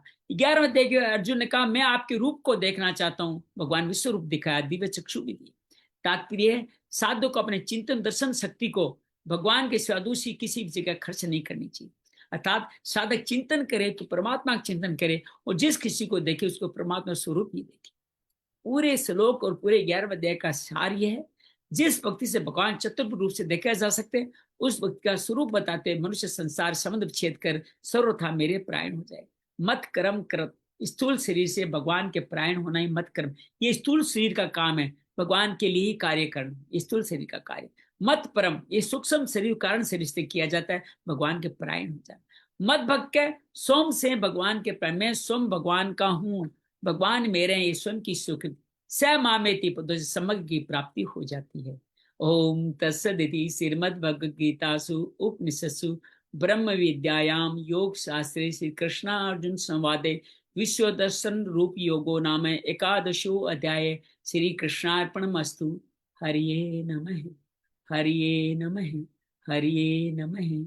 इस तरह से सुंदर ये हमारा अध्याय पूरा हुआ, जिसको देख करके हम लोग भगवान के दर्शन करके भगवान को हर एक में देखने का भाव लाएं, तभी ये कार्य पूरा होता है। तो यहीं पे हमारा 11वां अध्याय संपूर्ण हुआ। थोड़ा समय तो आज लगना ही था। अनिल से निवेदन करेंगे 53, 54, 55 श्लोक को भी थोड़ा आप उनका भावार्थ पठन बता दें, तो हम इनको आज के अध्याय को संपूर्ण कर दें। अनम्यूट करें अपने आप को। नाहं वेद न तपसा न दानेन न चेज्जया शक्य एवं विधो द्रष्टुं दृष्ट्वा नसि मां यथा भक्त्या त्वनन्यया शक्य अहमेवं विधोऽर्जुन ज्ञातुं दृष्टुं च तत्त्वेन प्रवेष्टुं च परन्तप मत्कर्म कृन्मत्परमो मद्भक्तः सङ्गवर्जितः निर्वैरः सर्वभूतेषु यः स मामेति पांडव। जय श्री कृष्ण। क्या कहा ओम है तत्सत। भगवान ने इन तीनों श्लोकों में? तो भगवान आगे क्या कहते हैं कि अर्जुन, जिस प्रकार तुमने मुझको देखा है, इस प्रकार का चतुर्भुज वाला ना तो मैं वेदों से, ना दान से, और ना तप से, ना यज्ञ से देखा जा सकता हूं। और परंतु अर्जुन, जो अनन्य भक्ति के द्वारा इस प्रकार मेरा चतुर्भुज वाला प्रत्यक्ष रूप देखना चाहते हैं, देखने के लिए, उसको तत्व से जानने के लिए तथा प्रवेश करने के लिए, और मीन्स एक ही भाव, जिस इंसान में, जिस पुरुष में एक ही भाव होगा, वो ही मुझे प्राप्त, वो ही मुझे देख सकता है। और जो पुरुष केवल मेरे लिए संपूर्ण कर्तव्य कर्मों को करने वाला है, मेरे परायण है, मेरा भक्त है, आसक्ति रहित है, और संपूर्ण प्राणियों में वैर भाव से रहित है, वह पुरुष मुझको प्राप्त होता है। बहुत बढ़िया, बहुत अद्भुत। गुरुदेव जी आप भी कुछ कहें। निर्वेर निंकार क्या है वो? गुरुवाणी का आता, मुझे याद नहीं आता। एक ओंकार, सतनाम, सतनाम, कर्ता पुरख, कर्ता पुरुष, निर्भव, निर्भव, निर्वैर, निर्वैर, अकाल मूरत, अकाल मूरत, अजूनी सैभं। सदा। वाह! ये सारी गुड सत्य पर्सन। भगवान कृष्ण ने बताई कि नहीं बताई? आदि हूँ, अनादि हूँ, पुराण हूँ, निर्वेर हूँ, सब बातें भगवान ने बताई ना इसके अंदर। सब के सब वही है। कुछ कहना चाहेंगे मैं, आप इस बारे में? प्रभु जी, मैं ये देख रहा था कि जैसे कि अ, किसी को अगर बड़ी पढ़ाई करनी है ना, तो जो टीचर होता है उसको छोटी छोटी पढ़ाई कराते हैं। चलो नर्सरी पढ़ो, पहली पढ़ो, 10वीं पढ़ो, फिर जाके कहीं पीएचडी होगी। तो मैं ये देख रहा हूँ, ये पीएचडी है, ठीक है। इससे पहले छोटे छोटे वो पाठ के भाई जपजी साहब पढ़ लिया, अच्छा हो गया, तुम्हारे को आ गया, अंदर हो गया, उतर गया, तुम्हारे गुरु ग्रंथ साहब जी अंदर उतर गए। अब तुम जो है ना मेन पढ़ाई की तरफ पे आ जाओ, अब धीरे धीरे आगे बढ़े। जो जो भी हमने उसके अंदर पढ़ा नहीं इतने सालों में, मतलब पता नहीं क्या भगवान ने ना बचपन से ना भक्ति के अंदर कुछ लगा रखा था। तो इन गीता जी का ना वो सब सरल भाषा में वहां पे समझा रखा है, बिल्कुल जैसे स्वामी जी ने समझा दिया ना सरल भाषा में। तो वो उनकी बिल्कुल सार है, बिल्कुल। मैं तो ये देख रहा हूँ, हम इतने वर्षों से पढ़ते चला रहे हैं, वो इसके अंदर अब हमारे को मिल रही है सारी बातें। तो तो ये मतलब सर बहुत बार बस, बाकी कुछ अलग अलग गीता पढ़ी, लेकिन इसको जो जो पढ़ते जा रहे हैं लगता है कि अभी तक तो सिर्फ आप जो कह रहे हो पहली दूसरी तीसरी की पढ़ाई कर रहे थे ताकि हम इस लायक हो जाएं। जी। पढ़ाई इसलिए कर रहे थे कि इस बड़ी पढ़ाई के लायक हो जाएं, कि जब तक आप पीएचडी तब तक नहीं कर सकते जब तक आप पोस्ट ग्रेजुएशन नहीं कर सकते। अब पोस्ट हम्म। ग्रेजुएशन कर लिए हमने, तब ये पीएचडी में करने को मिल रही है। तो उन सब का महत्व कम नहीं है। जो नहीं। कुछ भी हमने जहां कहीं भी जिस गुरु जिस ग्रंथ से जो कुछ भी पढ़ा है, वो ही यहाँ पहुंचने का आधार बना है। वो सही। नहीं होते तो यहाँ नहीं पहुंच पाते। नहीं पहुंच सकते। मैं सन 2009 में अपने जीवन की अनेक तरह की समस्याओं को लेकर श्री श्री रविशंकर के अंतर्गत आया। मुझे बहुत सारे लोग कहते हैं तो अब तो बहुत सारी बातें करते हो, गुरु जी से हटके भी अलग बातें करते हो। मैंने हम्म। कहा मैं जो कुछ भी करता हूँ सब उन्हीं की कृपा है। हम्म। माध्यम में इस रास्ते में आने का आधार वही बने हैं। मैं आज भी वही सुदर्शन क्रिया, वही कार्य करते, वही कार्य समर्पण करता हूँ, लेकिन उन्हीं के साथ मिलते जुलते जुलते ये सब भाव आते चले गए। तो मैं मानता हूं कि ये इस रास्ते पे वो ही लाना चाहते थे, उन्हीं के द्वारा रास्ते पे लाया गया है। तो ये सब कुछ है वो उन्हीं की माया है, उन्हीं की कृपा है। जिसको अच्छा चाहते हैं उसको कहते ठीक है, तो कुछ और जानना चाहते हैं, ले गुरुजी अलग से किताब निकाल दे, तो ये पढ़ के देख, ये बहुत अच्छी है। अर्थात भक्त की योग्यता, शिष्य की योग्यता देख के गुरु उनको कुछ अलग विशेष देने की प्रयास करते हैं। तो वही हम सब लोगों के लिए प्रयास। ये साधक सुंदरी में 4-5 साल पहले खरीद के लाया था गीता ऋषिकेश से, लेकिन कभी खोली नहीं।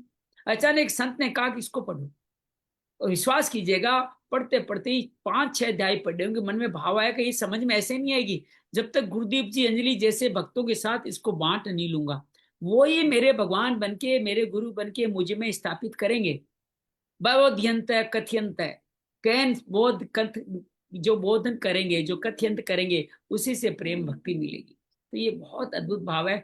और कहते हैं 11वां अध्याय संपूर्ण होते होते, कहते हैं गीता संपूर्ण हो चुकी थी अर्जुन, लेकिन अभी भी कहीं संशय में लग रहा था, तब भगवान ने आगे वाले 6 अध्याय कह दिए। लेकिन कहते हैं 11वें अध्याय में गीता संपूर्ण थी। फिर अगले वाले 6 अध्याय अर्जुन को उपसंहार के लिए वही सब बातों को।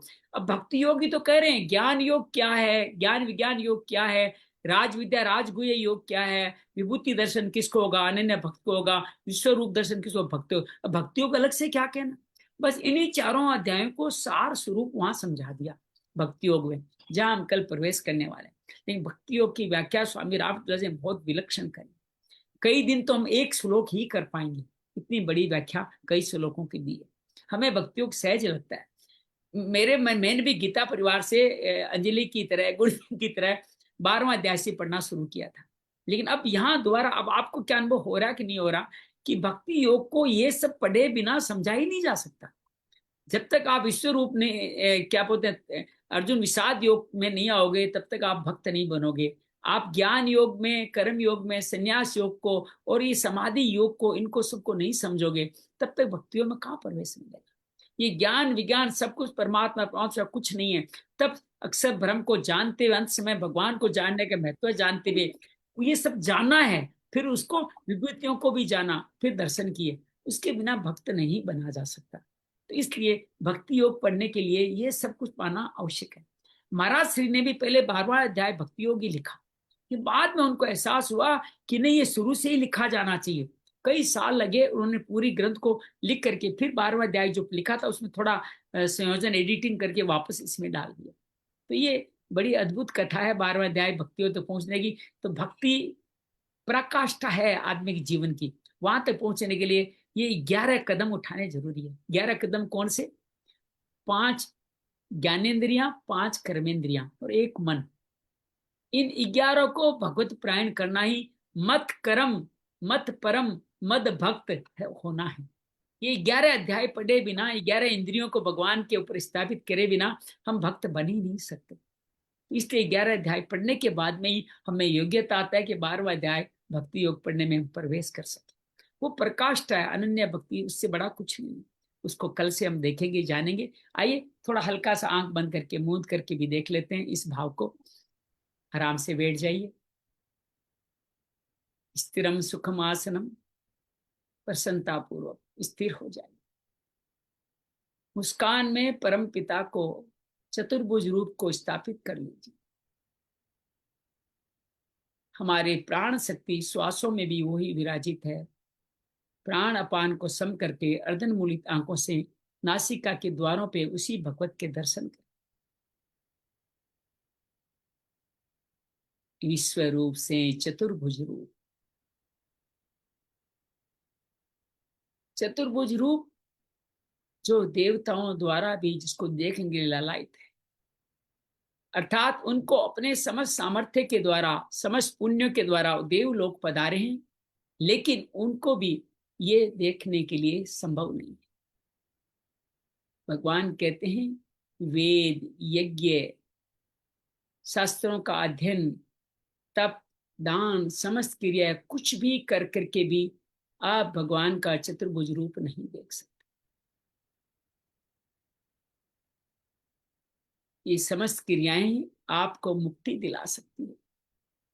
आपको स्वर्ग आदि ब्रह्म लोक तक पहुंचा सकती है।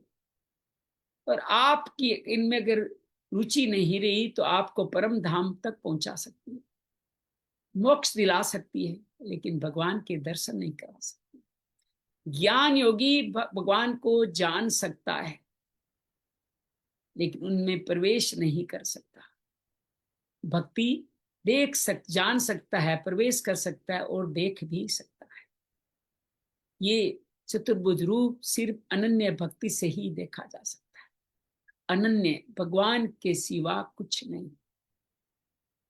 हर एक मत कर्म कृत मत परमो, अपना हर एक स्थूल शरीर का कर्म भगवान को समर्पित है।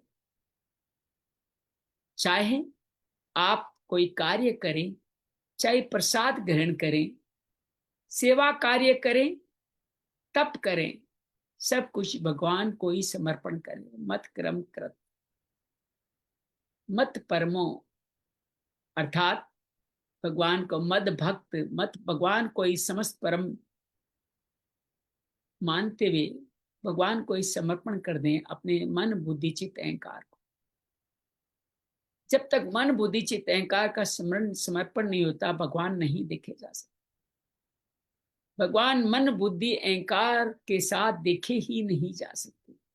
अर्थात समस्त योग्यताओं को, समस्त अयोग्यताओं को, समस्त अभिमान का, समस्त का त्याग करने के बाद ही भगवान के आप भक्त बनते हैं, भगवान के परम तत्व को जान सकते।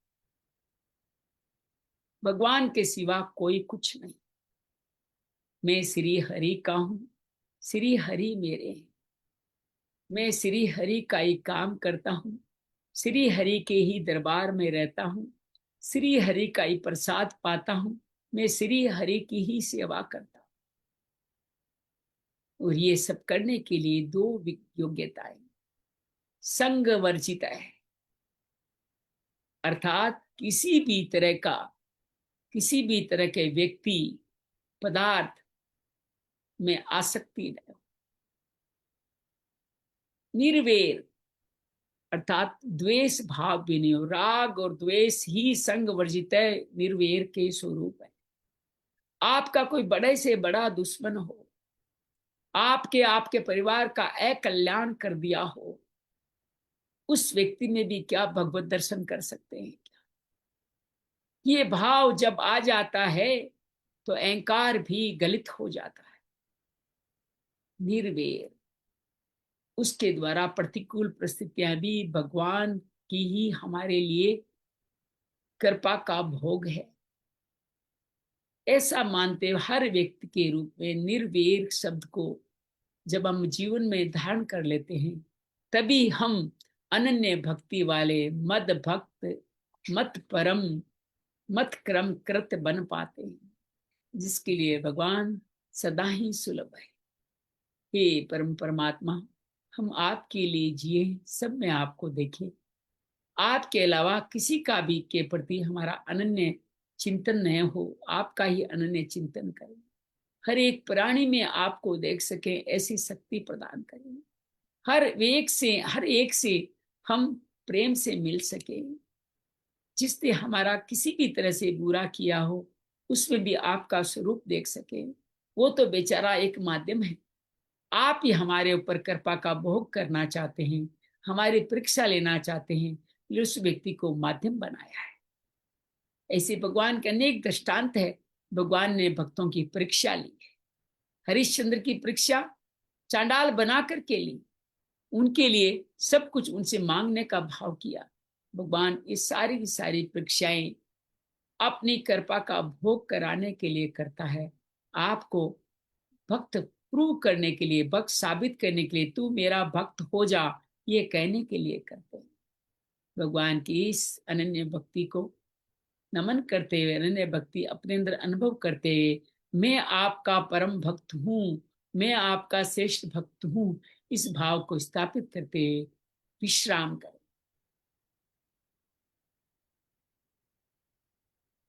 जय माँ भगवत गीते, जय जय माँ भगवत गीते, हरि कमल विहारिणी, हरि कमल विहारिणी, सुंदर सुपुनीते।